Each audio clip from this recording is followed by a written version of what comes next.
মাকে নিয়ে হাসপাতালে যাচ্ছিলাম। যদি আপনার কাছে কিছু টাকা পয়সা থাকে আমাকে দেন, খুব উপকার হবে। আমি আবার আপনাকে পরে দিয়ে দেব। নাই নাই, আমার কাছে কোনো টাকা নাই, আমি কাউকে কিছু দিতে পারবো না।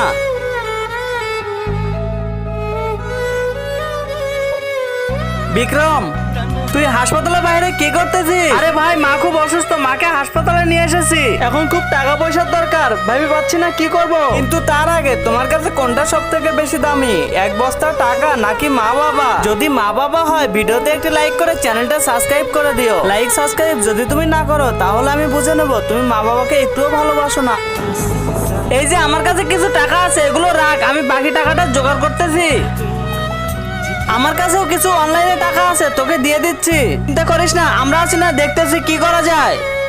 দাঁড়া, মানুষ আমাকে সবসময় বলতো এরকম বন্ধুর পেছন ছেড়ে দে, নয়তো সারা জীবন পস্তাবি। এখন আমি বলতেছি এরকম বন্ধু থাকা ভাগ্যের ব্যাপার। এরকম তোমার যদি বন্ধু থাকে অবশ্যই ভিডিওতে কমেন্ট করে জানাবেন, আর বন্ধুর নামটিও জানিয়ে যাবেন।